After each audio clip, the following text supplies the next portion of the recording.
काल आपण जे काही शिकलं त्याच्या पुढचा भागात आपल्याला शिकायचा आहे. मला वाटतं सगळ्यांनी सूत्र पाठ केलेली असतील, कारण का आज आधी मी ती सूत्र कशी असतात काय असतात ते थोडक्यात सांगणार आहे.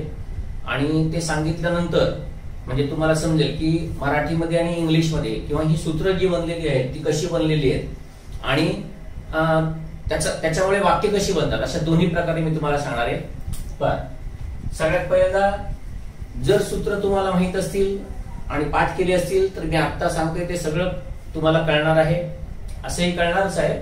पण सूत्र पाठ केलं म्हणजे मला जे अपेक्षित आहे तुमच्याकडून की तुम्हाला वाक्य बघितल्यानंतर ऍक्टिव्ह व्हॉइस किंवा पॅसिव्ह व्हॉइस हे बरोबर समजलं पाहिजे आणि त्याप्रमाणे तुम्हाला त्याचा अर्थ काढता आला पाहिजे, म्हणजे वाक्याचा अर्थ समजला पाहिजे. आणि तो वाक्याचा अर्थ समजण्यासाठी तुम्हाला ऍक्टिव्ह आणि पॅसिव्ह व्हॉइस समजणं हे महत्वाचं आहे. आणि हे ऍक्टिव्ह आणि पॅसिव्ह केव्हा समजतं, ज्या वेळेला तुम्ही क्रियापदाची रूप बघता त्यावेळेला तुम्हाला ते समजतं. बर, आता हे करत असताना सगळ्यात पहिले काही महत्वाचे नियम आहेत ते काय आहेत ते बघा. जसं बघा तुम्हाला माहितीये की सिंपल प्रेझेंट टेन्स मध्ये क्रियापदाला आणि असं तुम्हाला लिहून दिलेलं आहे, म्हणजेच व्हर्ब आणि क्रियापदाला एस किंवा येस. त्याच्यानंतर सिंपल प्रेझेंट मध्ये निगेटिव्ह जर करायचं असेल तर तुम्हाला डज वापरावं लागतं. त्याचप्रमाणे परफेक्ट प्रेझेंट मध्ये आणि परफेक्ट कंटिन्युअस प्रेझेंट मध्ये तुम्हाला हॅज दिसतं, बरोबर आहे. तर मित्रांनो याचा नियम आहे, तो नियम काय तेही बघा. आणि त्याच्याबरोबर नुसतं व्हर्ब कधी वापरतात, नेगेटिव्ह मध्ये सिंपल प्रेझेंट मध्ये डू नॉट कधी वापरतात आणि इकडे हॅव कधी वापरतात. हे अर्थातच फक्त परफेक्ट प्रेझेंट आणि परफेक्ट कंटिन्युअस प्रेझेंट याच्यासाठी वापरलं जातं. बर, आता आपल्याला शिकायचे काय तर हे कुठं वापरत असतात तुम्हाला सर्वांना हे माहिती, हे मला माहितीये. बर, ह्याच्यामध्ये नियम काय आहे तर ज्या वेळेला आय, यू आणि अनेक वचन ज्याला प्लुरल असं म्हणतात, असा जर अनेक वचनी करता असेल तर त्याच्यासाठी सिंपल प्रेझेंट मध्ये फक्त हे वापरलं जातं, म्हणजेच काय क्रियापदाचं वर्तमान काळाचं रूप. तसंच नेगेटिव्ह करत असताना डू वापरलं जातं म्हणजे डू नॉट. आणि परफेक्ट प्रेझेंट मध्ये आणि परफेक्ट कंटिन्युअस प्रेझेंट मध्ये इकडे हॅव वापरलं जातं. हा नियम सगळ्यात महत्वाचा आहे. परीक्षेमध्ये मुद्दामून या नियमांमध्ये उलट सुलट करून काही ना काहीतरी देत असतात. दुसरं आपण ज्याला म्हणतो थर्ड पर्सन सिंग्युलर, तर त्या थर्ड पर्सन सिंग्युलर मध्ये मात्र म्हणजेच काय कोणताही एकवचनी करता असू दे, कोणताही एक वचनातला करता असू दे म्हणजेच थर्ड पर्सन सिंग्युलर, बरोबर आहे. तर तो जो असेल पण कोणताही एक वचन करता म्हणजे आय आणि यू सोडून, कारण का यू हे एक वचनामध्ये आणि अनेक वचनामध्ये दोघांमध्ये सुद्धा आहे. तसंच आय हा सुद्धा एक वचन आहे, पण जरी एक वचन असला तरी त्याच्यासाठी हा नियम लागू होत नाही, म्हणून इकडे दिलंय third person singular. Third person singular मध्ये फक्त ही, शी आणि इट येत असतं. जसं हे ही, शी, इट येतं त्याऐवजी याचं एखादं नाव पण येऊ शकेल, मग ते सचिन असेल, संतोष असेल, प्रणव असेल, ओंकार असेल, काय वाटेल ते असेल. शी म्हटल्यानंतर समजा सीता आहे, मग सीता येऊ शकतं, गीता येऊ शकतं, मीरा येऊ शकतं, आश्लेषा येऊ शकतं, काय वाटेल ते येऊ शकतील, बरोबर आहे.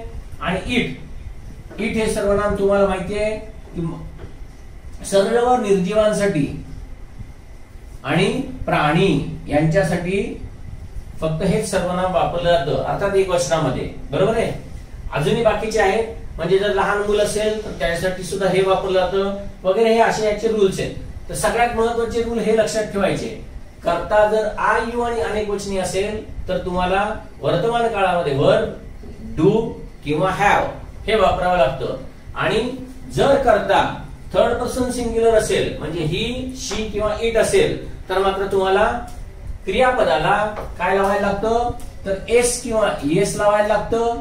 किंवा डज वापरावं लागतं किंवा हॅज वापरावं लागतं. बरोबर आहे. हे सगळ्यात महत्वाचे नियम आहेत की जे आपल्याला वाक्य बनवताना उपयोगी पडतात.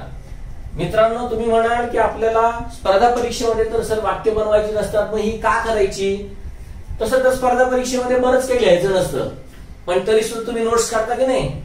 सांगायचं फक्त एवढंच आहे की एक लक्षात ठेवा, इंग्रजी ही आपली मातृभाषा नाही, आपली मातृभाषा मराठी आहे. आणि जसं मराठी समजतं तसं इंग्लिश समजलं पाहिजे. मी म्हणतो पूर्ण मराठी जसं समजतं तसं इंग्लिश समजलं पाहिजे असंही काही गरज नाही.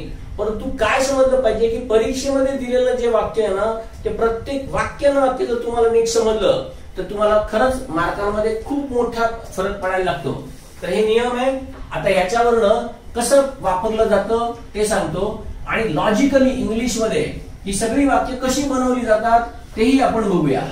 बर, आता बघा, जाणे हे क्रियापद.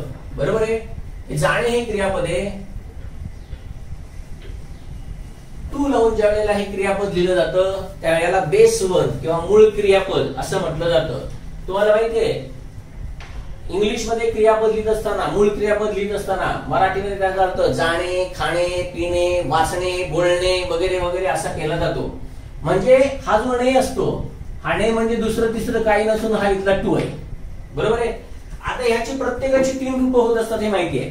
आयएनजीचं रूप मी अजिबात पकडत नाही, कारण का आयएनजी आपल्याला सगळ्यांना माहिती आहे. बरोबर आहे, ज्याला प्रेझेंट पार्टिसिपल म्हणतात. बर, सांगायचं काय ते बघा, ज्या वेळेला वर्तमानकाळी ते रूप असतं म्हणजे प्रेझेंटचं रूप असतं त्यावेळेला तिकडे गो असतं. समजतंय? तर ते वर्तमान काळातलं क्रियापद हे जे गो असतं त्याच्याऐवजी आता मी सांगतो ते अशा 2 प्रकारे पकडायचं असतं, गो किंवा गोज. कारण का बघा, तुम्हाला माहितीये की सिंपल प्रेझेंट टेन्स मध्ये आपण काय करतो, नुसता वर्ब किंवा त्याला एस लावलेला असतो. म्हणजे झालं वर्तमान काळाचं रूप. हेच जर तुम्ही भूतकाळ बघितलं तर भूतकाळामध्ये हे रूप असतं वेंट, म्हणजे याला प्रेझेंट म्हणतात, याला पास्ट असं म्हणतात, आणि ह्याच्यानंतर जे आहे ज्याला म्हणतात पास्ट पार्टिसिपल. हे पास्ट पार्टिसिपलचं रूप आहे ते गॉन आहे. याला पूर्ण क्रिया झालेलं रूप असं म्हटलं जातं. पूर्ण क्रिया असणे असं लिहितो मी इकडे, कळतंय? म्हणजे पूर्ण क्रिया झालेली रूप असतात ती याच्यामध्ये असतात. जसं बघा, एज्युकेटेड शिकलेला, बरोबर आहे, मॅरिड लग्न झालेला किंवा विवाहित. म्हणजे थोडक्यात सांगायचं काय की हे जे तिसरं रूप असतं, हे तिसरं रूप असतं हे पूर्ण क्रिया दर्शवत असतं. बरोबर आहे. बर, हे एकदा तुम्हाला रूप समजली तर तुम्हाला हेही समजेल की बघा, हे वर्तमान काळातलं रूप आहे, हे फक्त आणि फक्त वर्तमान काळातच वापरलं जातं. हे कायम लक्षात ठेवा. मग हे जर फक्त वर्तमान काळात वापरलं जातं तर तुम्हाला समजेल की हे फक्त भूतकाळात वापरतात. म्हणजे इंग्लिश मध्ये ही 2 क्रियापद कुठे वापरायचे ठरलेलं आहे की हे फक्त सिंपल प्रेझेंट मध्ये चालतं आणि हे फक्त सिंपल पास्ट मध्येच चालतं. बर, आणि हे जे गॉन आहे हे पूर्ण क्रिया असण्यासाठी आहे, त्यामुळे हे फक्त आणि फक्त परफेक्ट टेन्सेस मध्ये चालतं. मग तो परफेक्ट प्रेझेंट असू दे, परफेक्ट पास्ट असू दे, नाहीतर परफेक्ट फ्युचर असू दे. हे पास्ट म्हणजे फक्त सिंपल पास्ट मध्येच चालतं, दुसऱ्या कुठल्याही काळामध्ये चालू शकत नाही. बर, हे जे आहे त्याला आता आपण समजूया हे मुख्य क्रियापद. बरोबर आहे. आता या मुख्य क्रियापदाबरोबर तुम्हाला अजून 2 क्रियापद इंग्लिश मधली माहित असली पाहिजे, आणि ही 2 क्रियापद सगळ्यात महत्वाची आहेत. ती म्हणजे कुठली ते बघा, ती आहे टू बी, याला म्हणतात असणे. आणि ह्याचं वर्तमान काळातलं रूप असतं ते असतं एम किंवा इज नाहीतर आर. याचं भूतकाळी रूप असतं ते असतं वॉज किंवा वर. आणि तिसरं रूप जे असतं हे बऱ्याच जणांना माहित नाही, सगळेजण याला शॅल बी आणि विल बी करून मोकळे होतात. पण मित्रांनो, हे लक्षात ठेवायचं, हे पास्ट आहे पास्ट, आणि शॅल विल भूतकाळ आहे. सांगायचं एवढंच आहे, हे वॉज वेअर आहे, तर इथे तिसरं रूप येतं ना ते बी नसतं, जे आपल्याला माहित असून आपल्याला माहित नाही की हे बीचं तिसरं रूप आहे. याच्याबरोबर अजून एक रूप तुम्हाला माहित असलं पाहिजे, ते पण असण्यासाठीच आहे, आणि ते आहे टू हॅव. हे जे टू हॅव रूप आहे याचं वर्तमान काळात रूप होतं हॅज किंवा हॅव, दुसरं रूप होतं हॅड, तिसरं रूप आहे. पण आता आपण ही जी दोन क्रियापद सध्या जी बघत आहोत ही सगळी सहाय्यकारी क्रियापद म्हणून बघत आहोत. ही सहाय्यकारी क्रियापद आणि ह्याची ही अशी रूप हे जर तुम्हाला माहित झालं तर तुम्हाला नेमकं काय मला शिकवायचंय ते समजेल की आता ह्याच्यामधून इंग्लिश मध्ये वाक्यरचना कशी तयार होते ते बघा. जसं बघा सिंपल प्रेझेंट मध्ये तुम्हाला माहिती आहे की सब्जेक्ट त्याच्यानंतर क्रियापदाला एस किंवा ईएस असतो, मग ऑब्जेक्ट असतो आणि मग आरपी असतो. परीक्षेत असलेलं इंग्लिश समजण्यासाठी हे येणं खूप आवश्यक आहे. मी जे तुम्हाला नेहमी म्हणत असतो की तुम्हाला बेसिक आलं पाहिजे, बेसिक आलं पाहिजे. ते बेसिक म्हणजे दुसरं तिसरं काही नसून हेच आहे. एक लक्षात ठेवा मित्रांनो, भाषा आली ना की व्याकरण समजत असतं. त्यामुळे आधी मी त्या भाषेचा पाया आहे ना तो पाया आधी तुम्हाला शिकवतोय. त्यामुळे आता हे सिंपल प्रेझेंटचं सूत्र आहे आणि त्याच्यानंतर निगेटिव्ह मध्ये आहे डू आणि डज. बरोबर आहे. जसं टू बी आणि टू हॅव हे जसं सहाय्यकारी क्रियापद आहे तसं डू आणि डज हे सुद्धा सहाय्यकारी क्रियापद आहे. फक्त मी इथे का लिहिलं नाही कारण का या दोघांना अर्थ तरी आहे, पण या दोघांना अर्थ करणे असा नाही कारण का ते नुसतंच सहाय्यकारी क्रियापद म्हणून वापरलं जातंय. मग ते डू डज आणि त्याच्यानंतर नॉट असतं. बर आता हे जे आहे ह्यांचा रूल काय तो आपण मगाशी बघितलाय की वर्तमान काळामध्ये क्रियापदाला एस कधी लावायचं असतं तर थर्ड पर्सन सिंग्युलर ज्या वेळेला असतो त्यावेळेला. आणि जसं हा जिथे लागणार आहे त्याच ठिकाणी इकडे डज पण लागणार आहे, म्हणजे हे पण थर्ड पर्सनलाच लागणार आहे. आणि आपण बघितलं आय, यू आणि अनेक वचन यांच्यासाठी डू वापरावं लागतं किंवा पॉझिटिव्ह वाक्यामध्ये नुसतं व्हर्ब वापरावं लागतं. बर आता बघा या सगळ्यांच्या मध्ये तुम्हाला सगळ्यात महत्वाचं काय आहे ते बघा आणि ते समजणं अतिशय आवश्यक आहे. म्हणजे मराठी वाक्य जसं असतं तसंच इंग्लिश मध्ये वाक्य कसं असतं ते आपण बघा. जसं जाणे हे क्रियापद जे आहे या जाणे क्रियापदाचा वर्तमान काळातला मराठीचा अर्थ काय होतो तो बघा. तो असा होतो जातो, जाते किंवा जातात काही पण असं आपण करत असतो. बर जातो, जाते किंवा जातात असा काही करत असतो.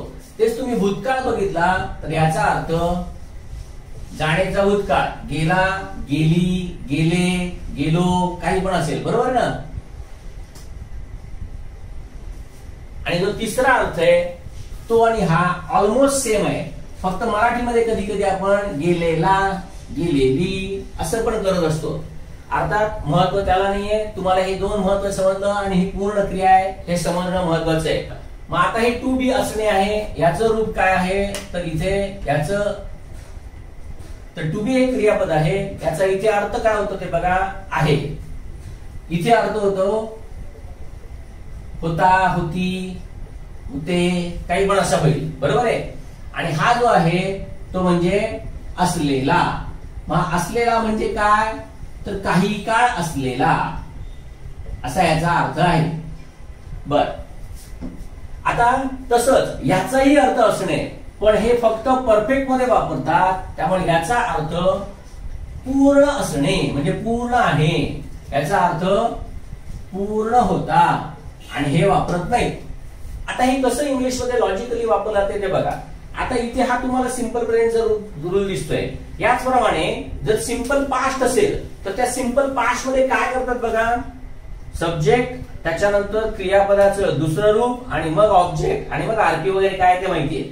आणि याचंच निगेटिव्ह करायचं असेल तर तुम्ही काय करता डीड करता आणि त्याच्यानंतर नॉट करता. बरोबर आहे. मग पुढे बाकी ऑब्जेक्ट वर्ब ऑब्जेक्ट वगैरे काय आहे ते आहे म्हणजे इथे वर्ब आहे. आणि तिसरं जे आहे त्याच्यामध्ये आहे सब्जेक्टच्या नंतर शॅल किंवा विल आणि मग त्याच्यानंतर वर्ब. बाकी मग नंतर ऑब्जेक्ट आणि आरपी जे काय असेल ते आहे. बर आता मला काय सांगायचंय बघा. इकडे ज्या वेळेला मी आता वाक्य बनवणार आहे त्यावेळेला ते वाक्य बनवत असताना आता तुम्हाला ह्या तिन्ही रूपांचा कसा इंग्लिश मध्ये उपयोग केलाय ते दाखवतो. बर जसं बघा आता मी समजा असं म्हटलं मराठीमध्ये काय तर सचिन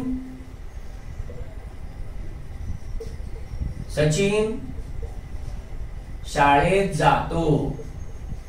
आता सचिन शाळेत जातो मी मुद्दामून फक्त छोटी वाक्यच तुम्हाला करायला सांगतोय कारण का आपल्याला मोठी वाक्य नंतर हळूहळू समजायला लागतात. छोटी वाक्य करा आणि इंग्लिश मध्ये त्यांचा अर्थ समजून घ्या. आता हा बघा जातो अर्थ इथे तुम्हाला दिसतंय, वर्तमान काळात नेहमी हे रूप वापरतात आणि हे सचिन हे सिंग्युलर आहे, म्हणजे इकडे क्रियापदाला एसीएस आलं पाहिजे, म्हणून हे वाक्य होतं सचिन गोज टू स्कूल. जातो याच निगेटिव्ह जात नाही होतं, ज्या अर्थी इथे एसीएस लागलेलं आहे त्या अर्थी इथे पण डज वापरलं पाहिजे. तर हे वाक्य होईल सचिन डज नॉट गो आणि टू स्कूल. बरोबर आहे. हे जर भूतकाळ करायचं असेल तर भूतकाळाचं रूप वापरलं जातं बघा, वर्ब सेकंड. मग इथे मराठीमध्ये पण अर्थ होईल सचिन शाळेत गेला, आणि निगेटिव्ह असेल तर गेला नाही. मग इकडे सचिन ज्याप्रमाणे इथे भूतकाळ आहे त्याप्रमाणे हा भूतकाळ इकडे आला आणि सचिन वेंट टू स्कूल असं आपण वाक्य करणार. आता हेच निगेटिव्ह करायचं असेल तर डीडच्या नंतर नॉट करून क्रियापदाचं रूप म्हणजे सचिन डिड नॉट आणि याच्यानंतर गो येणार. तर मित्रांनो परीक्षेसाठी खास करून हा गो लक्षात ठेवा, कारण का बऱ्याचदा काय होतं माहिती का, मुलांच्या चुका होतात की इकडे वेंट आहे मग इकडे का नाही. तर याचं कारण एवढंच आहे की वेंट हे क्रियापदाचं दुसरं रूप आहे आणि डीड हे क्रियापदाचं दुसरं रूप असल्यामुळे हे दुसरं रूप इकडे आलं आहे, त्यामुळे ह्याचं पुन्हा वर्तमानकाळी रूप करावं लागलं. कारण का दोन दोन भूतकाळी रूप वापरण्यात काहीच अर्थ नाही. म्हणून इथे काय झालं बघा, भूतकाळाचं दुसरं रूप इकडे आलं आणि याच्यानंतर याचं मूळ रूप तिकडे गेलं. बाकी पुढचं वाक्य तसंच राहणार आहे. तेच पुढचं बघितलं फ्युचर मध्ये तर हेच वाक्य होतं सचिन शाळेत जाईल किंवा जाणार नाही. मग शाल आणि विलचा नियम काय आहे, तर शाल हे फक्त आय आणि वी साठीच वापरलं जातं. विल मात्र कोणासाठी पण वापरता येऊ शकतं, कुठलाही करता असेल तरी सुद्धा विल वापरलं जातं. ज्या वेळेला स्पर्धा परीक्षेमध्ये आय आणि वी च्या पुढे विल दिसतं त्यावेळेला ते चुकीचं असतं. हे फक्त स्पर्धा परीक्षेसाठी आहे, जगात आता हा रूल वापरला जात नाही. इव्हन ब्रिटिश बोलणारे सुद्धा आता आय आणि वी च्या पुढे शाल न वापरता विलच वापरायला जातात. हा रूल आता फक्त प्रश्नांच्या बाबतीत राहिलेला आहे, म्हणजे यावेळेला क्वेश्चन्स असतात तर त्या क्वेश्चन मध्ये मात्र आय आणि वीच वरनं जर क्वेश्चन असेल तर त्याला शॅल वापरलं जातं. जसं shall I come with you किंवा शॅल वी गो नाऊ, म्हणजे तिकडे फक्त आता हा शॅल वापरला जातो फक्त प्रश्नांमध्ये. मग तो यस नो क्वेश्चन असू दे नाहीतर डब्ल्यूएच क्वेश्चन असू दे, कुठल्याही प्रकारचा प्रश्न असला तरी आता आय आणि वी साठी फक्त शॅल वापरला जातं. बाकी सर्वांसाठी आता इव्हन असर्टिव्ह सेंटेन्स किंवा ज्याला स्टेटमेंट असं म्हणतात किंवा ज्याला विधानार्थी वाक्य असतो म्हणतात किंवा कोणत्याही कर्त्यासाठी आता सगळ्या जगामध्ये इंग्लिश साठी विलच वापरलं जातं. कारण इथे आपण असंही केलं तरी चालेल किंवा इथे सचिन साठी फक्त विलच येणार आहे, त्यामुळे इथे येणार आहे Sachin will go to school. तर हे अशा प्रकारे सिंपल प्रेझेंट, सिंपल पास्ट आणि सिंपल फ्युचर होतात. आता बघा तुम्हाला असं वाटेल सर हे आम्हाला येते, तुम्ही कशाला सांगता आम्हाला, हे सगळं आम्हाला माहितीये. एक लक्षात ठेवा मित्रांनो, तुम्हाला येत असेल पण आपल्याच ग्रुपमध्ये अशी काही मुलं आहेत की ज्यांनी मला व्यक्तिशः फोन करून सांगितलंय की सर आम्हाला वाक्यच समजत नाही काय आहे ते, आणि त्यामुळे वाक्याने समजत नाही त्यामुळे परीक्षेमध्ये अर्थात तो प्रॉब्लेम येत असतो. त्यामुळे हे तुमच्यासाठी नाही, ज्यांना येतंय त्यांच्यासाठी नाहीये, ज्यांना येत नाही ना त्यांच्यासाठी आहे. आणि ज्यांना येत नाही त्यांनी मात्र ही अशा प्रकारची प्रॅक्टिस करायची. मी नंतर तुम्हाला 10 वाक्य देणार आहे, ही सगळी 10 वाक्य ही अशा प्रकारे जर तुम्ही केली, नुसत्या सिंपल मध्ये नाही, अजून आपल्याला पुढचे काळ पण बघायचे. अशा जर सगळ्या काळांमध्ये जर तुम्ही ही अशी वाक्य 10 वाक्य केली आणि ती पण नुसत्या इंग्लिश मध्ये करायची नाही. बघा मी काय करतोय, मुद्दा म्हणून मराठी लिहितोय मग इंग्लिश लिहितोय, मराठी लिहितोय इंग्लिश लिहितोय, मराठी लिहितोय इंग्लिश करतोय, अशा प्रकारची ती 10 वाक्य करा. ती जर केली तर तुम्हाला ऍक्टिव्ह वॉइस काय असतं आणि त्याचा अर्थ कसा काढायचा हे हळूहळू समजायला लागेल. ओके, तर हे झालं सिंपलचं. आता आपण बघूया कंटिन्युअस टेन्स. कंटिन्युअस टेन्स बघत असताना कंटिन्युअस टेन्स मध्ये काय काय असतं ते बघा. कंटिन्युअस प्रेझेंट असेल तर त्याच्यामध्ये असतं, कंटिन्युअस प्रेझेंट मध्ये सब्जेक्टच्या नंतर एम किंवा इज किंवा आर असतं आणि त्याच्यानंतर क्रियापदाला आयएनजी असतं. बरोबर आहे. कंटिन्युअस पास्ट केला तर इकडे वॉज किंवा वर्स्ट आणि याच्यानंतर क्रियापदाला आयएनजी असतं. आणि जर कंटिन्युअस फ्युचर मध्ये आपण गेलो तर कंटिन्युअस फ्युचर मध्ये सब्जेक्टच्या नंतर शॅल किंवा विल, त्याच्यानंतर बी असतं आणि मग क्रियापदाला आयएनजी असतं. इथे हे मुद्दामून मी फक्त क्रियापद का लिहितोय ना, याच्या मागचं कारण आहे. मी तुम्हाला जे म्हणतोय ना की ऍक्टिव्ह वॉइस आणि पॅसिव्ह वॉइस ही क्रियापदाचे प्रकार आहेत. म्हणजे या क्रियापदाच्या रूपावरनं तुम्हाला समजणार आहे की हे वाक्य ऍक्टिव्हच आहे. बर, आता हे कसं होतं तेही बघूया. याच्यामध्ये तुम्हाला सगळ्यांना एक तर रूल माहिती आहे की कंटिन्युअस प्रेझेंट मध्ये एम ह्या फक्त आय ला वापरतात, इज हे सगळ्या एकवचनांसाठी वापरतात, फक्त आय आणि यू ला वापरत नाहीत. आणि आर हे आय ला पण वापरतात, यू ला पण वापरतात आणि सगळ्या अनेक वचनांसाठी वापरतात. हे रूल आपल्याला माहिती आहे. तसंच इकडे वॉज वेअर मध्ये सर्व एकवचनांसाठी वॉज वापरलं जातं आणि यू पासून, म्हणजे यू एकवचनी अनेक वचनी दोन्ही सेम आहे, यू आणि सगळे अनेक वचन असेल म्हणजे कोणतंही अनेक वचन असू दे त्याच्यासाठी वेअर वापरलं जातं.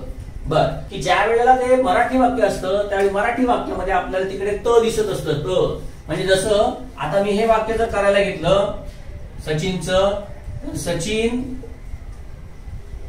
शाळेत जात आहे. आता बघा याच्यामध्ये हे जे आहे ना हे सहाय्यकारी क्रियापद आहे. बघा आहे हे सहाय्यकारी क्रियापद आहे. मग हे आहे हे सहाय्यकारी क्रियापद ते कसं आलं तर हा टेन्स प्रेझेंट आहे. तर प्रेझेंट टेन्स असल्यामुळे इथे प्रेझेंट टेन्सच रूप यायला पाहिजे म्हणून इकडे प्रेझेंटचं रूप आलेलं आहे. मग आता हे जे त आहे जे काल सांगितलं ते त कुठून येतं तर मराठीमध्ये आपण त जसं वापरतो तसं इंग्लिश मध्ये हे आयएनजी आहे. म्हणजे आयएनजी मधलं हे आयएनजी म्हणजे त असतं, त बरोबर आहे. आणि हे आहे ते आहे, तेच आपण आता बघितलं. कळलं? मग याचं वाक्य एकदा तुम्हाला हे समजलं तर इंग्लिश मध्ये ज्यावेळी तुम्हाला ते वाक्य दिसेल त्यावेळी तुम्हाला हे फास्ट समजायला लागेल. कळतंय? म्हणजे सचिन शाळेत जात आहे हे वाक्य काय होणार आहे बघा, Sachin is going to school. हेच आता सचिन शाळेत इकडे काय करायला लागेल, जात होता. आता बघा इथे ज्या वेळेला जात होता म्हणतोय आपण त्यावेळी इथे काय आहे, पास्ट टेन्स आहे बघा, पास्ट टेन्स. मग इथला पास्ट आहे त्यामुळे इथे पण बघा भूतकाळ झाला आणि हेच भूतकाळी रूप भूतकाळात आलं पाहिजे म्हणून कंटिन्युअस पास्ट मध्ये इकडे तुम्हाला वॉजवर दिसतंय. कळतंय? बर, बाकी त म्हणजे क्रियापदाला आयएनजी मगाशी आपण बघितलं तो तेच इथं दिसतंय म्हणून हे वाक्य काय होणार आहे, Sachin was going to school. कळतंय? परत तेच झालं, त साठी इकडे आयएनजी आलं आणि होता साठी इकडे वॉज किंवा अनेक वचन असेल तर वर येणार आहे. बर, याच्यानंतर कंटिन्युअस फ्युचर आहे. त्या कंटिन्युअस फ्युचर मध्ये हेच वाक्य कसं होणार आहे, सचिन शाळेत जात असेल. आता बघा इथली मजा आहे म्हणजे तुम्हाला माहिती आहे की भविष्य काळामध्ये मराठीमध्ये साध्या भविष्य काळामध्ये किंवा कुठल्याही भविष्य काळामध्ये इन किंवा इल असं असतं बघा, इन किंवा इल.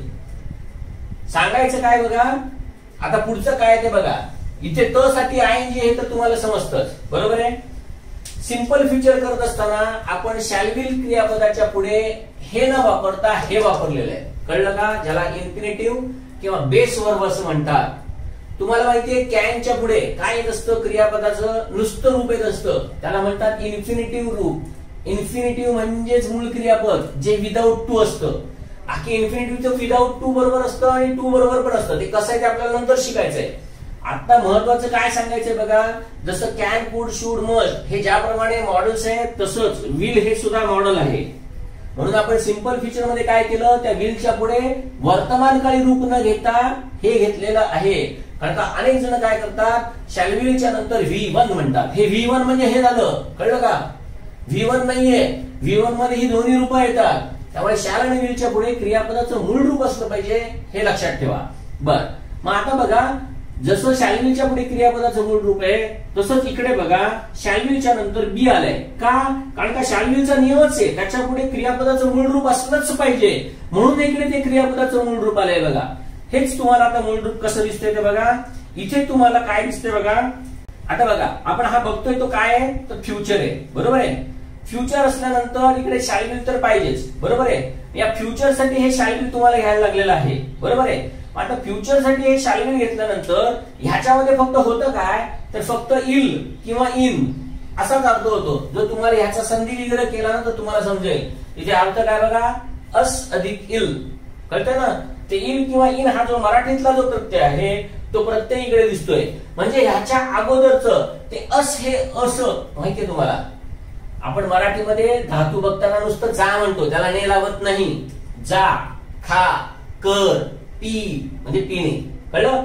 तसं इकडे जा हा क्रियापद आहे, याच्यासाठी आयएनजी आहे, म्हणजे गो इंग झालं, ते आपण इकडे बघितलं. तसं आता इकडे ह्यातला जो इल किंवा इन जो आहे हा आहे शॅल किंवा विल आहे, आणि ह्याच्या अगोदर हा जो असणे आहे तो असणे म्हणजे दुसरं तिसरं काही नसून हे बघा हे आहे, कळतंय, असणे. त्यामुळे इथे वाक्य होत असताना बघा कसं होतं ते. आता एकतर सचिन आलं कर्ता म्हणून, याच्यासाठी विल पाहिजे. आता विल जसं हा शब्द एकत्र आहे तसा इथे विलच्या नंतर बी आलं पाहिजे, आणि मग त्याच्यानंतर हे क्रियापद म्हणजे आयएनजी, आणि मग टू स्कूल, कळतंय.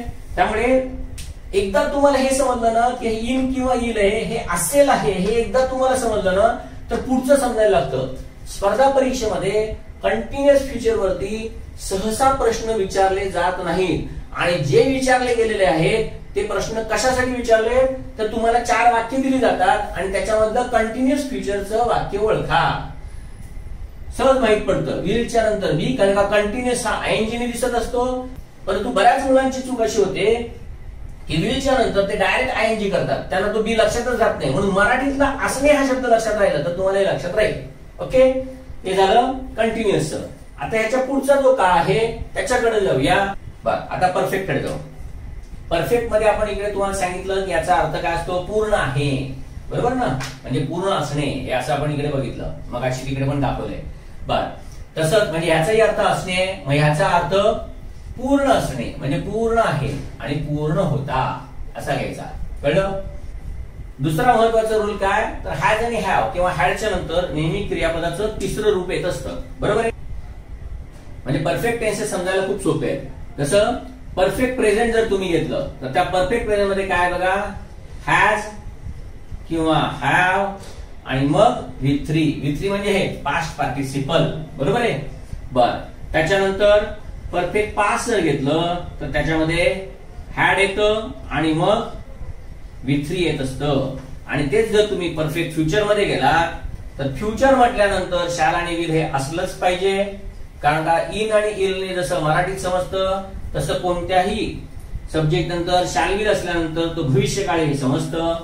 या शॅल विलच्या नंतर आता परत क्रियापदाचं मूळ रूप लागतं, म्हणून हे मगाशी आपण कंटिन्युअस मध्ये हे घेतलं, आता परफेक्ट मध्ये हे घ्यायचंय. त्यामुळे इथे हॅव येतं आणि याच्यानंतर क्रियापदाला तिसरं रूप म्हणजे पास्ट पार्टिसिपलचं रूप वापरावं लागतं. आता हे वाक्य करत असताना कसं होतं बघा, सचिन शाळेत गेला आहे. मग आता सचिन शाळेत गेला आहे याच्यामधला बघा हा आहे म्हणजे ही क्रिया पूर्ण झालेली आहे, म्हणून इकडे हे येतं. गेला तिसरं रूप, कारण का हे फक्त भूतकाळी रूप आहे, ते तिसरं रूप आहे म्हणून ते इथे आलं पाहिजे. बाकी हे तर माहितीये. म्हणजे हेच वाक्य काय होतंय बघा, सचिन एकवचनी करता असल्यामुळे इथे हॅज लागणार आहे. Sachin has gone to school. कळलं. गेलासाठी हे वापरलं, आहेसाठी हे वापरलं, हेच आहे इथे आहे बघा, कळते.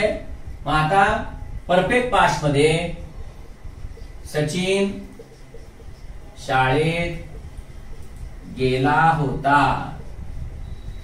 परत सचिन तसंच राहिलं. त्याच्यानंतर इथलं हे कधी बदली होत नाही. हॅड हे सगळीकडे कॉमन आहे, ते तसंच राहत असतं. त्यामुळे सचिन शाळेत गेला होता. गॉन टू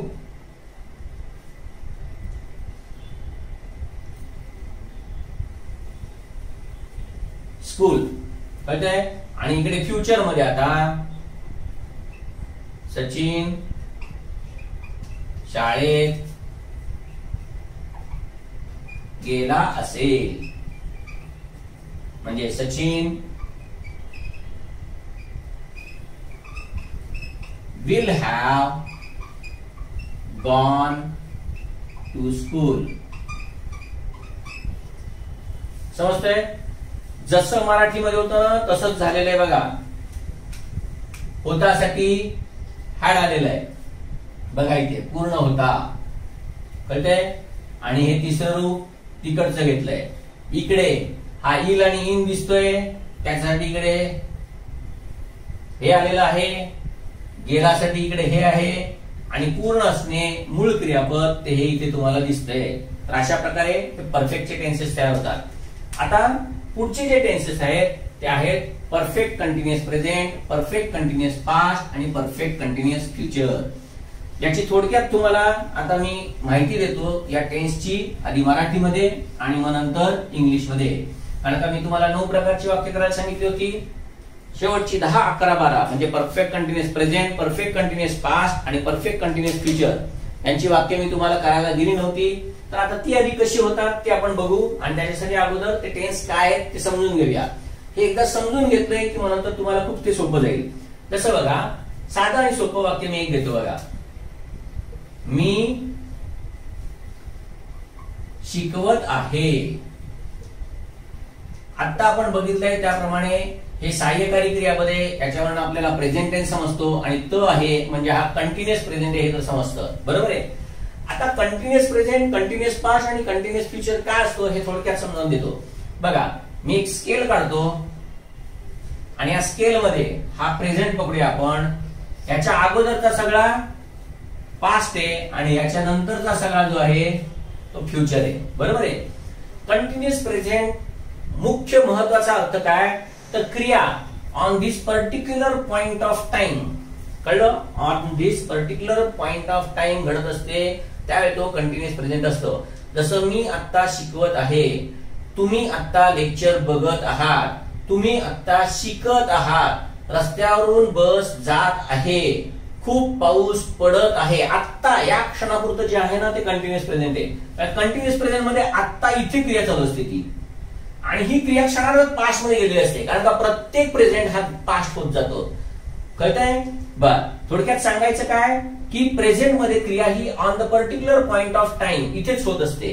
हे जर कंटिन्युअस पास्ट केलं तर मी शिकवत होतो म्हणजे मी काल यावेळी शिकवत होतो, मी काल रात्री झोपत होतो म्हणजे काल त्या विशिष्ट वेळेला मी झोपत होतो, काल संध्याकाळी 9 वाजता मी टीव्ही पाहत होतो. मी त्या पर्टिक्युलर वेळेबद्दल बोलतोय. मला सांगायचं हेच आहे की ज्या वेळेला कंटिन्युअस प्रेझेंट, कंटिन्युअस पास्ट किंवा कंटिन्युअस फ्युचर असेल त्यावेळी ती क्रिया त्या विशिष्ट वेळेवर होत असते. मी म्हटलं काल सकाळी मी नाश्ता करत होतो, काल दुपारी मी जेवत होतो, काल संध्याकाळी मी फिरत होतो, काल रात्री अमुक अमुक वाजता मी झोपत होतो. त्या विशिष्ट वेळी ती क्रिया चालू होती. एवढंच. त्या विशिष्ट on the particular point of time, असा तो पॉइंट ऑफ टाइम ज्या वेळेला असतो त्यावेळी तो कंटिन्युअस पास्ट आहे. तसंच तो फ्युचर मध्ये असतो. उद्या या वेळेला तुम्ही लेक्चर अटेंड करत असाल, उद्या या वेळेला मी तुम्हाला शिकवत असेन, उद्या या वेळेला आई स्वयंपाक करत असेल. विशिष्ट on the particular point of time ही क्रिया चालू असते. तर यालाच फक्त म्हणतात कंटिन्युअस प्रेझेंट. हे एकदा तुम्हाला समजलं तर आता मी तुम्हाला पुढचं जो सांगणार आहे त्याला म्हणायचं परफेक्ट कंटिन्युअस प्रेझेंट. तर तो परफेक्ट कंटिन्युअस प्रेझेंट काय आहे तो आता ह्याच्यावरच आपण समजून घेऊया म्हणजे तुम्हाला समजेल. बघा, आता इथे आपण बघितलं की क्रिया ही कशी आहे, on the particular point of time आहे म्हणजे फक्त या वेळेची आहे. बरोबर आहे ना? हे ज्या वेळेला मी असं म्हणत असतो की गेल्या 10 वर्षापासून मी शिकवत आहे, किंवा मी म्हटलं गेली 25 वर्षे मी पुण्यात राहत आहे. एक फक्त तुम्हाला काय दाखवायचंय मला, बाकी काही नाही सांगायचंय. कळलं का? म्हणजे आता इथे ही क्रिया आहे ना, on the particular point of time, जे आता शिकवलं तशी नाहीये बघा. शिकवत आहे म्हणजे गेल्या 10 वर्षापासून शिकवते. म्हणजे आता समजा इथे जे काही आत्ताचं साल चालू आहे त्या सालाच्या आधीपासून म्हणजे गेल्या 10 वर्षापासून ही क्रिया अशीच चालू आहे. मग ती 10 वर्षापासूनच चालू असली पाहिजे असं काही नाही. तिथं मी असं म्हटलं 2000 पासून चालू आहे, हेच मी म्हटलं 2015 पासून चालू आहे. मी ते काही पण म्हणू शकतो. सांगायचं काय, भूतकाळात एका विशिष्ट काळापासून क्रिया चालू झाली आणि ती अजूनही चालू आहे असं ज्या वेळेला असतं त्यावेळी मात्र या काळाला म्हटलं जातं परफेक्ट कंटिन्युअस. आणि मग आता हा लिहिलेला आपण प्रेझेंट टेन्स आहे, तो ज्या आहे शब्दावरून दिसला म्हणून याला म्हणतात परफेक्ट कंटिन्युअस प्रेझेंट. म्हणजे गेल्या 10 वर्षापासून ही क्रिया चालते. आता बघा, जर ह्याच्यासाठी जर मी असं म्हटलं I am teaching since last 10 years, तर माझं नाव Guinness book of world record मध्ये जाईल. आणि याचं कारण का, की 10 वर्ष ती क्रिया कंटिन्युअस चालू होती. म्हणजे मी कंटिन्युअस शिकवत राहिलो आणि तुम्ही कंटिन्युअस शिकत राहिला. मी खाल्लं नाही, प्यायलो नाही, बोललो नाही, मी फक्त शिकवत होतो आणि तुम्ही पण शिकत होता. एवढी तुम्हाला शिकण्याची आवड होती. मग असं कधी होणार आहे का? मी जेवणार नाही, झोपणार नाही असं होणार आहे का? तर असं अजिबात होत नसतं. मग ह्याला परफेक्ट कंटिन्युअस का म्हणतात? कारण का ही क्रिया पूर्ण होते परत चालू असते, पूर्ण होते परत चालू असते. म्हणजे गेल्या 10 वर्षापासून मी ज्यावेळी म्हणतो की मी इंग्रजी शिकवत आहे त्यावेळेला काय होतं बघा, क्रिया चालू होते एका विशिष्ट वेळेला, ती नंतर थांबते. तुम्ही घरी जाता, मी घरी जातो, आपण आपली काम करत असतो. दुसऱ्या दिवशी तुम्ही पुन्हा येता, परत तुम्ही शिकता, परत काही वेळ शिकल्यानंतर पुन्हा गाठ थांबते. आणि असं हे 1-2 दिवस नाही, हे गेली 10 वर्ष चालू आहे. म्हणजे क्रिया चालू आहे थांबते म्हणजेच परफेक्ट, चालू आहे थांबते म्हणजेच परफेक्ट, चालू आहे थांबते. आणि असं गेले 10 वर्ष चालू आहे. आणि असं हे 10 वर्ष चालू आहे म्हणून याला म्हटलं जातं परफेक्ट कंटिन्युअस प्रेझेंट. समजलंय? बर, म्हणजे हे 10 वर्षापासून असू दे नाहीतर 25 वर्षापासून असू दे. आता ह्याच्या ऐवजी मी जर म्हटलं की भाई 25 वर्ष नाही बाबा, हे फक्त 1 महिन्यापासून चालू आहे. मी म्हटलं नाही 1 महिन्यापासून नाही, हे फक्त गेले 1 तास चालू आहे, गेले 1 तास मी शिकवत आहे. म्हटलं नाही गेले 1 तास नाही, मी फक्त गेली 10 मिनिटेच शिकवत आहे. ते महिने असू दे, तास असू दे तर मिनिट असू दे, कंटिन्युअस प्रेझेंट मध्ये ज्या वेळेला तुम्हाला दिसतं या काळाचा उल्लेख दिसतो की काही काळ क्रिया चालू आहे किंवा काही काळापासून क्रिया चालू आहे, हे ज्या वेळेला तुम्हाला दिसतं त्यावेळी तुम्हाला लगेच समजलं पाहिजे हा परफेक्ट कंटिन्युअस प्रेझेंटच असला पाहिजे. म्हणजे सांगायचं काय की इंग्लिश मध्ये याच्यासाठी तुम्हाला टाइम फ्रेज म्हणतात, त्या टाइम फ्रेज दिसतात. मराठीमध्ये आपल्याला फक्त हे दिसतंय. कळतंय? सांगायचं एवढंच आहे परफेक्ट कंटिन्युअस प्रेझेंट. मग आता हे परफेक्ट कंटिन्युअस प्रेझेंट आहे, तसंच परफेक्ट कंटिन्युअस पास्ट पण आहे.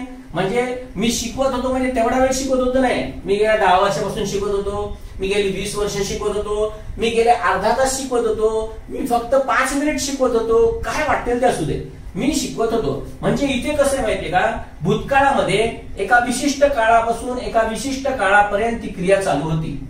मग ते काही पण असू दे. मी म्हटलं सकाळी 9 वाजल्यापासून 10 वाजेपर्यंत शिकवत होतो, नाहीतर 11 वाजल्यापासून 1 वाजेपर्यंत शिकवत होतो, काय वाटेल तिथे असे नका. मी म्हटलं नाही मी फक्त 5 मिनिट शिकवत होतो, मी म्हटलं नाही मी महिनाभर शिकवत होतो, पूर्ण जानेवारी महिना शिकवत होतो, पूर्ण ऑगस्ट महिना शिकवत होतो, काय वाटेल ते असेल. किंवा मी फक्त 10 वर्ष शिकवत होतो, काय वाटेल ते असेल. सांगायचं काय, इथे पण मग क्रिया तशीच आहे जशी आता सांगितली. ब्रेक होतीये परत चालू होतीये, ब्रेक होतीये परत चालू होतीये. कळतंय? आणि असंच सेम फ्युचर मध्ये आहे. काय तर मी नंतर भविष्यात म्हणजे हा वर्तमान आहे. मी म्हटलं आजपासून पुढील 1 महिना तुम्ही ग्रामर शिकत असाल, आजपासून पुढचा 1 महिना, म्हणजे ही क्रिया कंटिन्युअस चालू राहणार आहे. आता कंटिन्युअस चालू राहणार म्हणजे काय तुम्ही झोपणार नाही का? झोपणार आहात.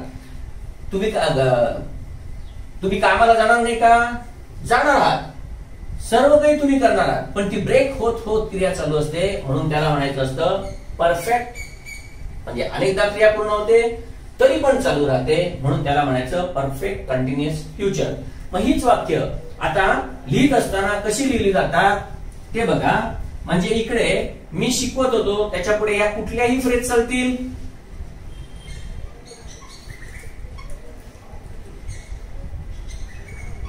म्हणजेच काय, मी काही काळ शिकवत होतो किंवा काही काळापासून शिकवत होतो.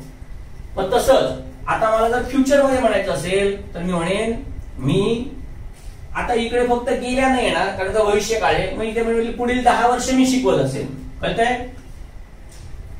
इथे लिहितो पुढील 10 वर्षे मी शिकवत असेन. समजतंय? मग ते पुढील 10 वर्ष असू दे नाहीतर पुढील 1 तास असू दे, त्याच्याशी काही देणं घेणं नाही. आपल्याला फक्त एवढंच समजलं पाहिजे की मराठीमध्ये टाइम फ्रेज दिसत असेल तर हे परफेक्ट कंटिन्युअसच आहे. कळतंय? टाइम फ्रेज दिसते. मग हे एकदा मराठीतलं समजलं तर तुम्हाला इंग्लिश मध्ये पण समजलं पाहिजे की उद्या समजा पेपर सेटरनी तुम्हाला टाइम फ्रेज घालून, कळलं का, या टाइम फ्रेज देऊन जर तुम्हाला कंटिन्युअस टेन्स दिला तर तुम्हाला तो कंटिन्युअस टेन्स कधीच बरोबर नाही हे समजलं पाहिजे. तो काय असला पाहिजे, परफेक्ट कंटिन्युअस टेन्स असला पाहिजे. समजलं? याच्यासाठी आधी ही बेसिक कॉन्सेप्ट काय ना ती शिकून घ्या. ही एकदा तुम्हाला समजले ना की परीक्षेत काय विचारतात ना, नंतर मी जे शिकवणार आहे त्याच्यामध्ये मग तुम्हाला ते सहज समजायला लागेल. कळतंय? बर, आता पुढे जाऊया. ही जी वाक्य आहेत ही कशी लिहिली जातात. म्हणजे समजा आता उद्या ही टाइम फ्रेज काढली तर ही वाक्य मराठीमध्ये कशी लिहिली जातात. कारण का मी आता नुसतंच असं म्हटलं की मी शिकवत आहे, तर हा कंटिन्युअस प्रेझेंट होणार आहे. मग हेच मराठीमध्ये लिहित असताना असं लिहिलं जातं, मी शिकवत आलेलो आहे. म्हणजे बघा, शिकवत आहे हा कंटिन्युअस आहे आणि बघा आलेलो आहे हा परफेक्ट आहे. म्हणून याला कंटिन्युअस परफेक्ट प्रेझेंट म्हणा नाहीतर परफेक्ट कंटिन्युअस प्रेझेंट म्हणा, त्यांनी काही फरक पडत नाही. फक्त इंग्लिश मध्ये काय होतं बघा, हेच जर वाक्य करायचं असेल तर सब्जेक्टच्या नंतर हॅज आणि हॅव लागतं. हॅज आणि हॅवचा नियम आहे, त्याच्यानंतर क्रियापदाचं तिसरं रूप आलं पाहिजे. म्हणून हे तिसरं रूप जे आहे ते परफेक्ट मध्ये घेतलं जातं. त्यामुळे हा झाला परफेक्ट टेन्स. आणि कंटिन्युअस मध्ये दाखवण्यासाठी त्याच्यानंतर आयएनजी आहे. बघा हेच तुम्हाला इथे पण दिसतंय बघा, हेच आयएनजी इथे आहे. बरोबर आहे? हे जे आहे काही काळ असणं ते बघा इथे दिसतंय. म्हणजे हे म्हणजे दुसरं तिसरं काही नसून हे आहे. आणि पूर्णपणा असणे त्यासाठी हॅज किंवा हॅव आलेलं आहे. म्हणजे हेच वाक्य आय हॅव बीन टीचिंग असं होतं. कळतंय? मग हेच मी शिकवत आलेलो आहे याच्याऐवजी जर असं आलं मी शिकवत आलेलो होतो, तर त्या होतोला हॅड आहे. हॅडच्या नंतर परत तिसरं रूप पाहिजे असण्यासाठी, काही काळ असण्यासाठी. आणि काही काळ असणं ती क्रिया हे दर्शवलं जातं आणि ती क्रिया चालू पण आहे, म्हणून वर्ब आयएनजी. मग हेच वाक्य होईल मी शिकवत आलेलो होतो, आय हॅड बीन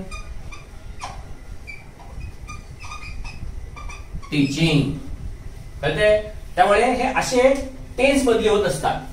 त्यामुळे अशा प्रकारे ज्यावेळी टेन्स बदली होत असतात त्यावेळी तुम्हाला हे सांगत असतं. आणि ही जी क्रियापदाचं हे जे रूप आहे हे तिन्ही मिळून झालेलं, हे तिन्ही रूप मिळून तुम्हाला सांगत असतं हे वाक्य ऍक्टिव्ह मध्ये आहे. बर, आणि तसंच आता परफेक्ट फ्युचर मध्ये मी इकडे करीन, मी शिकवत आलेलो असेन. परत बघा इन किंवा इल हा प्रत्यय आहे आणि असणे आहे. फक्त आता हे असणे ते पूर्णपणा असणे याच्यासाठी आहे. आणि तो परफेक्ट असल्यामुळे इकडे आता होतं शॅल किंवा विल, याच्यानंतर हॅव. म्हणजे बघा इथे कसं हॅज हॅवच्या नंतर तिसरं रूप म्हणजे परफेक्ट झाला आणि याच्यामुळे कंटिन्युअस झाला. इकडे हॅड मुळे परफेक्ट झाला, हॅड आणि बीन या दोघांमुळे परफेक्ट झाला, याच्यामुळे कंटिन्युअस समजला. तसा इथे शॅल विल हॅव याच्यामधून परफेक्ट टेन्स समजतो. हॅवच्या नंतर क्रियापदाचं तिसरं रूप पाहिजे, त्यामुळे हा सगळा दाखवतो आपल्याला परफेक्ट टेन्स. आणि त्याच्यानंतर क्रियापदाला आयएनजी आहे. म्हणून पुढचं वाक्य इकडे होतं, इथे तुम्ही आय ला शॅल पण घेतलं तरी चालेल किंवा विल घेतलं तरी चालेल. आणि मग पुढे हॅव बीन टीचिंग. अशा प्रकारे हे शेवटचे 3 काळ ज्याला म्हणतात परफेक्ट कंटिन्युअस. प्रेझेंट दर्शवण्यासाठी हॅज हॅव आहे, पास्ट दर्शवण्यासाठी हॅड आहे, फ्युचर दर्शवण्यासाठी शॅल विल हॅव आहे. कळतंय? हे झाले अशा प्रकारचे टेन्सेस. बर, आता हे टेन्सेस झाल्यानंतर हे सगळे टेन्सेस एकदा समजून घ्यायचे. पहिलं वाक्य हे करायचं, सर इंग्रजी शिकवतात. म्हणजे तुम्हाला इथे काय समजलं पाहिजे बघा, हे वर्ब आहे, हे ऑब्जेक्ट आहे आणि हे सब्जेक्ट आहे. हे आपण ऑलरेडी शिकलेलो आहोत. बर, हे वाक्य दुसरं असं लिहायचं, समीर निबंध लिहितो. मग आता ह्याच्यामध्ये पण तेच सब्जेक्ट ऑब्जेक्ट वर्ब. म्हणजे अशी वाक्य फक्त तुम्ही करत राहायचे. पुढे बघा, मुले मैदानावर क्रिकेट खेळतात. परत सब्जेक्ट आहे, हा ऑब्जेक्ट आहे कारण का खेळण्याची क्रिया याच्यावर होती आहे. आणि हे जे आहे ते रिमेनिंग पार्ट आहे. याच्यामध्ये फक्त तुम्हाला काय लागणार आहे, ऑन द ग्राउंड. नंतर दुसरं, तो मुंबईहून ऑफिसला येतो. तो मुंबईहून ऑफिसला येतो हा सब्जेक्ट आहे, येणे वर्ब आहे. आता ह्याच्यामध्ये मात्र तुम्हाला ऑब्जेक्ट मिळणार नाही कारण का येणे हे अकर्मक क्रियापद आहे. याची क्रिया कशावरही होत नसते. त्यामुळे इथे येण्याच्या नंतर सगळ्यात पहिल्यांदा ऑफिसला येणार. याला म्हणायचंय टू द ऑफिस. आणि हून साठी म्हणायचंय फ्रॉम मुंबई. म्हणजे याच्यासाठी वापरायचं तुम्हाला फ्रॉम. त्या फ्रॉमचा कारण फ्रॉमचा अर्थ काय, एका ठिकाणाहून दुसऱ्या ठिकाणी ते दर्शवण्यासाठी किंवा एका व्यक्तीकडून दुसऱ्या व्यक्तीकडे हे दर्शवण्यासाठी फ्रॉम वापरलं जातं. बर, अशी ही वाक्य. याच्यानंतर दुसरे म्हणजे 2 आणि 2 4 झाली. अजून एक देतो इकडे, मी मॅनेजरशी म्हणजेच मॅनेजर बरोबर बोलत नाही. याच्यातलं मॅनेजरशी किंवा मॅनेजर बरोबर याच्यासाठी तुम्हाला विथ वापरायचंय आणि विथ द मॅनेजर असं करायचं आहे. बर, हे सगळं झाल्यानंतर आता पुढचं बघूया. म्हणजे ही 5 वाक्य. त्याच्यानंतर अजून पुढची वाक्य आहे, आम्ही पुण्यात राहतो. महेश पेनाने लिहितो. परत या पेनाने म्हणजे पेनाच्या साह्याने, त्यामुळे इकडे येणारे विथ अ पेन. लोक कचरा त्याला म्हणतात गार्बेज. वेगळा करत नाहीत. मुद्दामून निगेटिव्ह दिलंय. वेगळा करण्यासाठी सेपरेट शब्द वापरायचा, एक क्रियापद वापरायचं. बाबा कामाला. कामाला म्हणजे ऍट वर्क. कारण का काम म्हणजे एक ठिकाण आहे, त्या ठिकाणावरती, म्हणून इकडे यायचं बाबा कामाला जात नाही.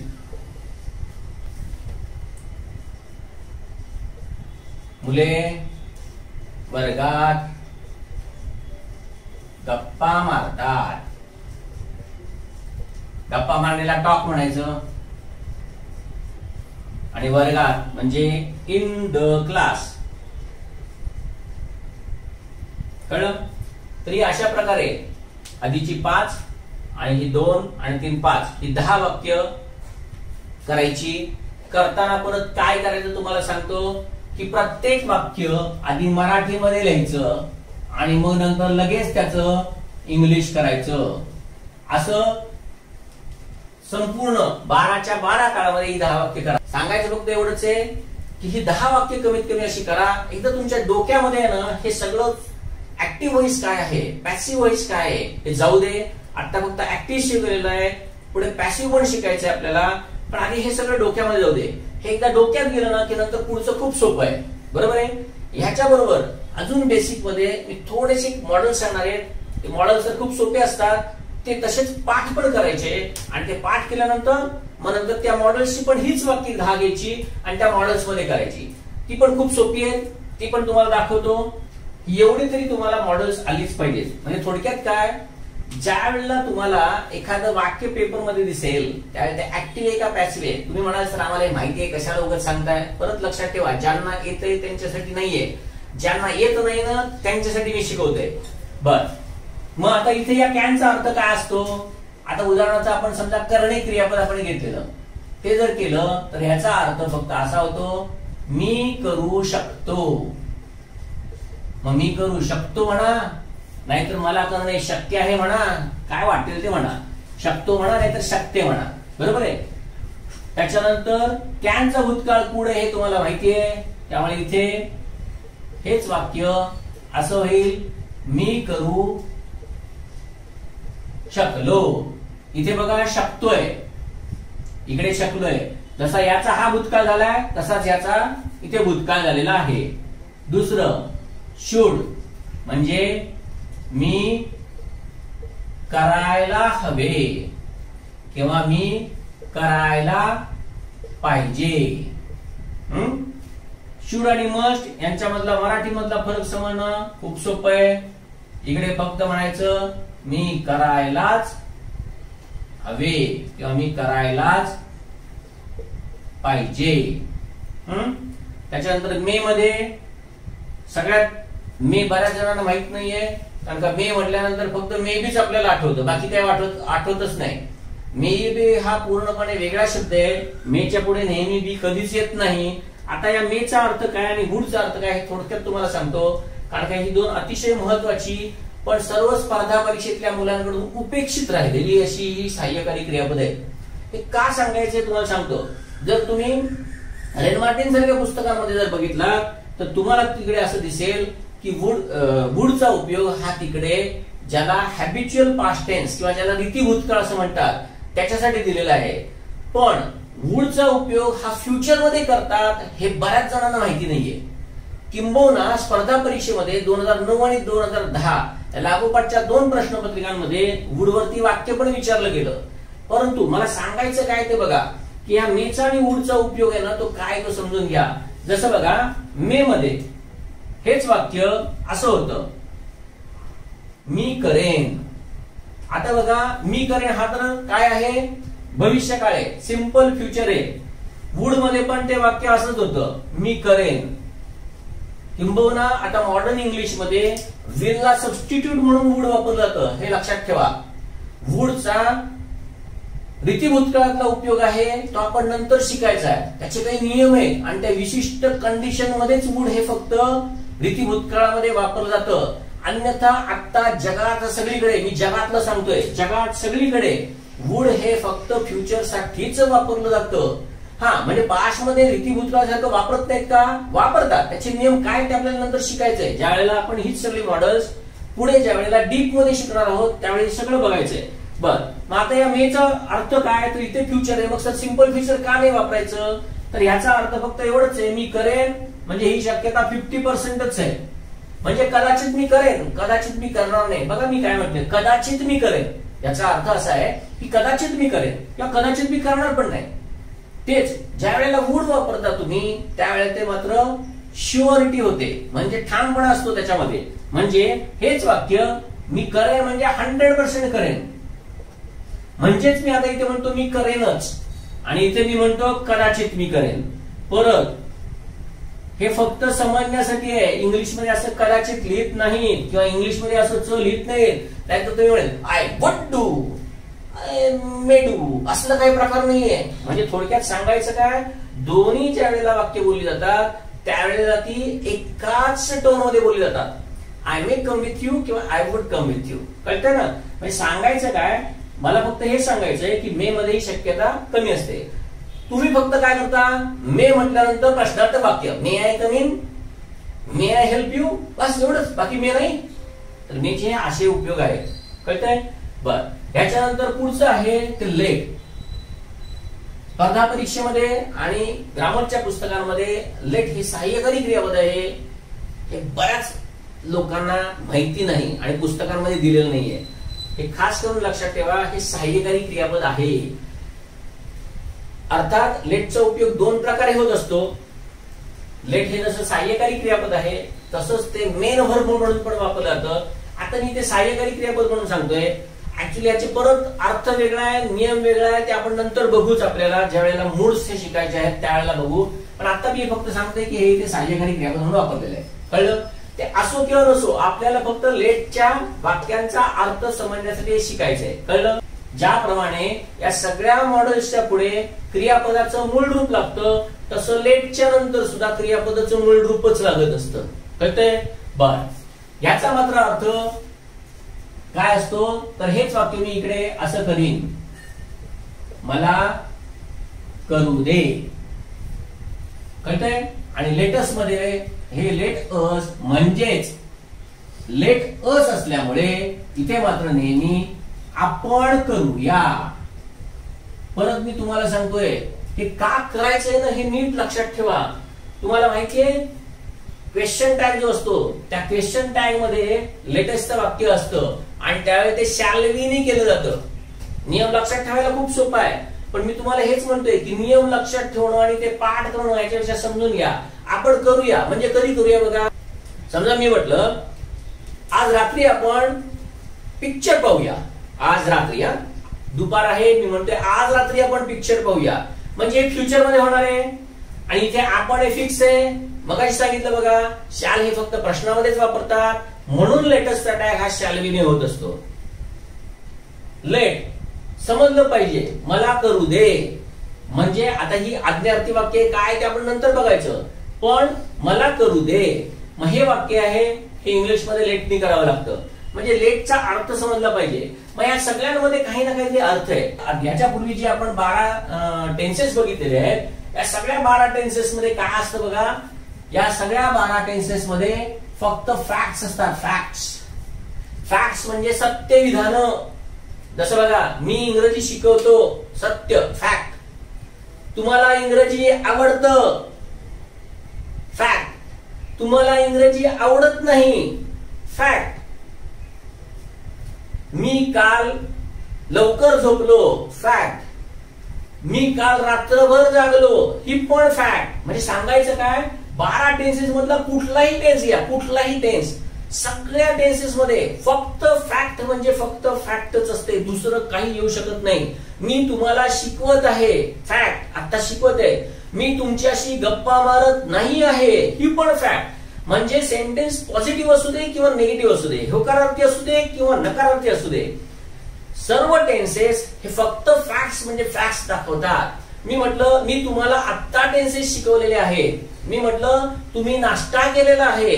मी म्हटलं तुम्ही सकाळी वेळानं उठलेला आहात, फॅक्ट. उठलेला आहात का नाही मला माहित नाही, मी फक्त तुम्हाला सांगतोय की वाक्य होकारार्थी असू दे नाहीतर नकारार्थी असू दे, सगळ्या टेन्सेस मध्ये फक्त फॅक्ट्स दाखवली जाते. पण सगळं जग हे काय फॅक्ट्स नाहीये. म्हणजे माणूस म्हटलं की त्याला काही इमोशन्स आल्या, त्याला काही फिलिंग्स आल्या.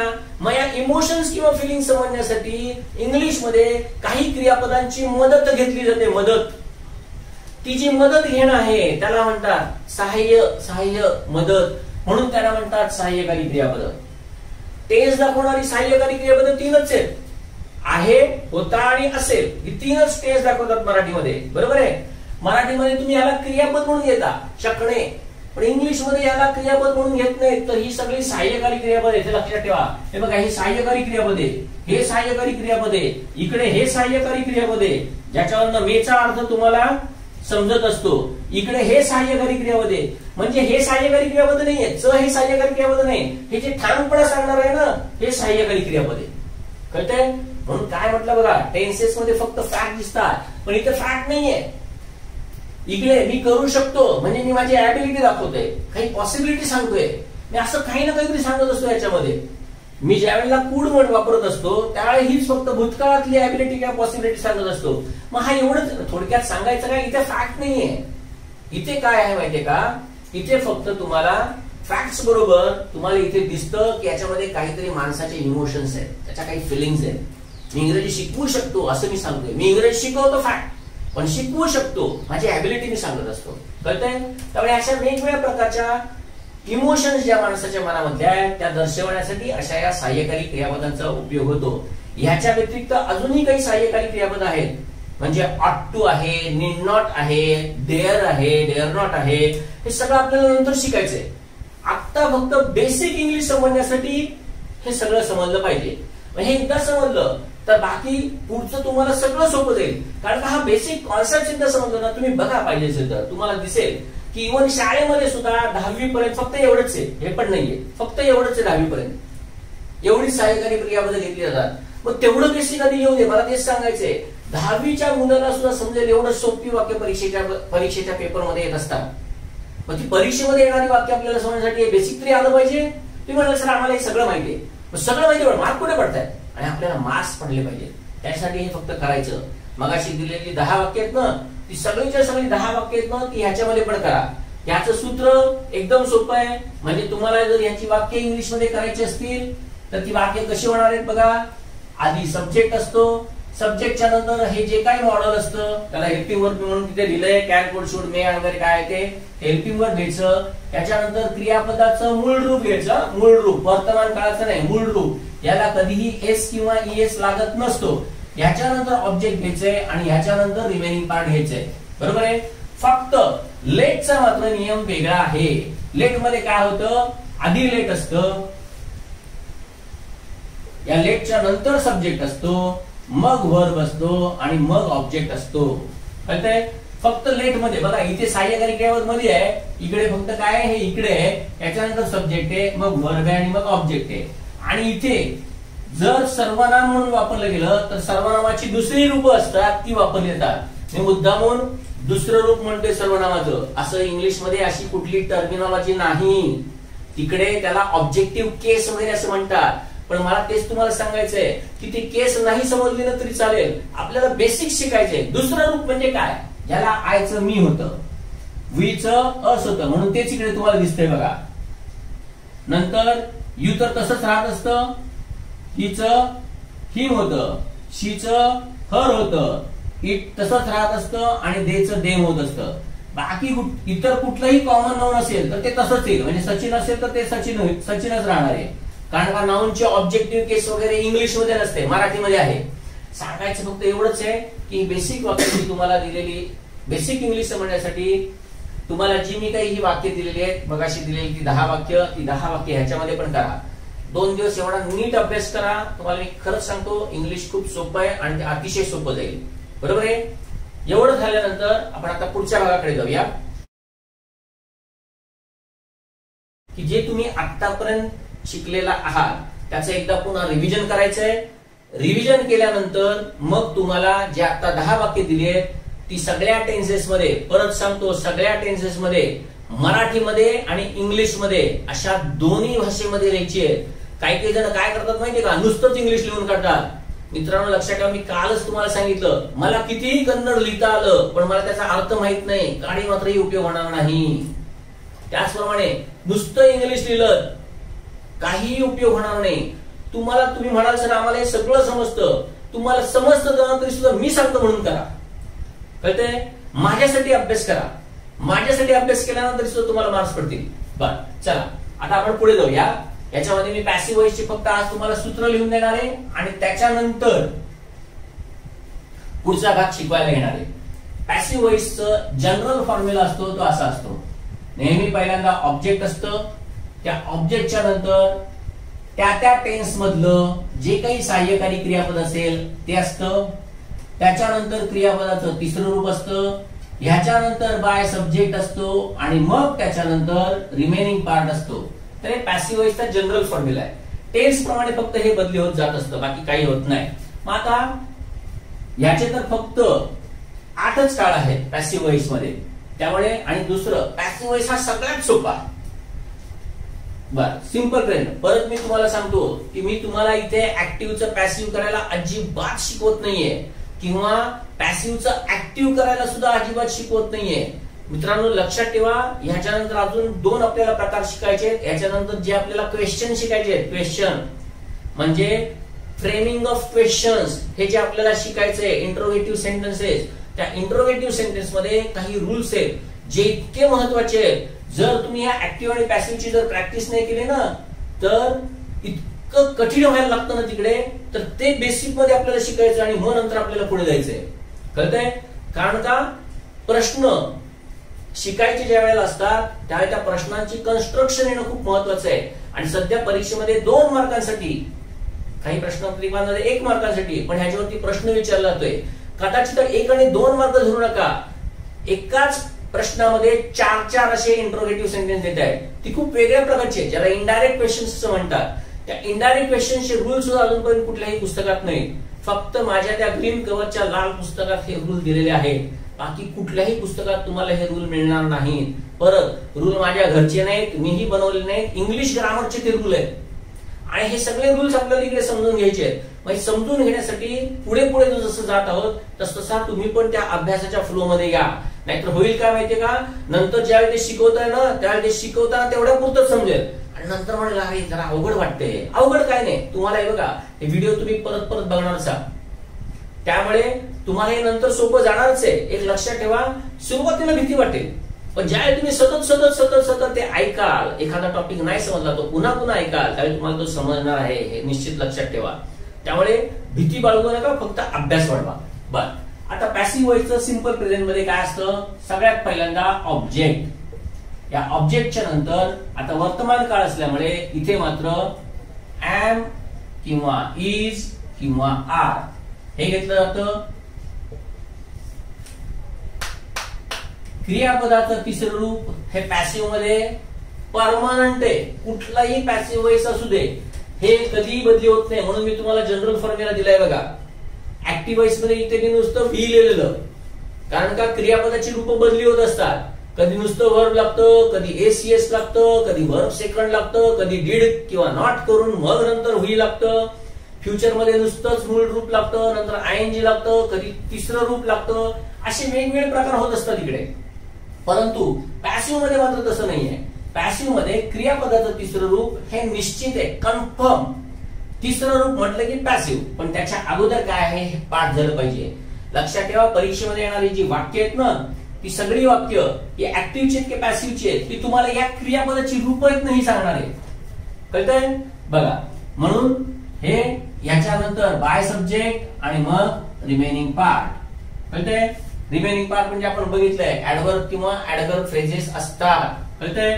त्याच्यानंतर सिंपल पास्ट. सिंपल पास्ट म्हटलं की ऑब्जेक्ट सिंपल पास्ट आहे, त्यामुळे टू बी चं सिंपल पास्टचं रूप वॉज किंवा वर हे इकडे येतं.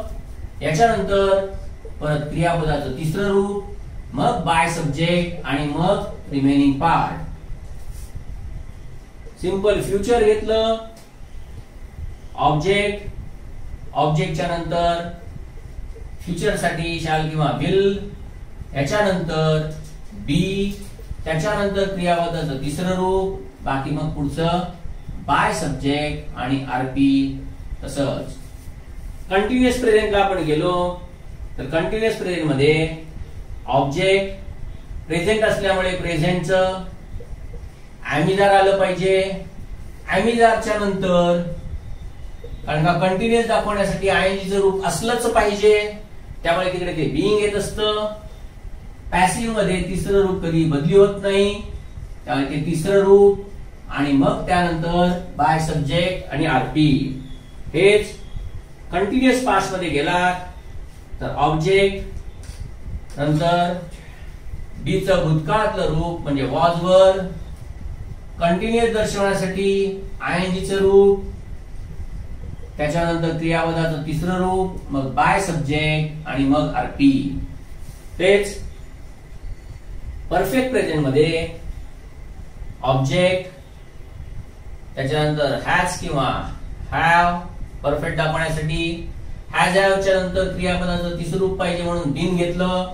आणि त्याच्यानंतर पुन्हा क्रियापदाचं तिसरं रूप हे सहाय्यकारी क्रियापद घेतलंय आणि हे मुख्य जे क्रियापद आहे ते घेतलेलं आहे, मग बाय सब्जेक्ट आणि मग रिमेनिंग पार्ट.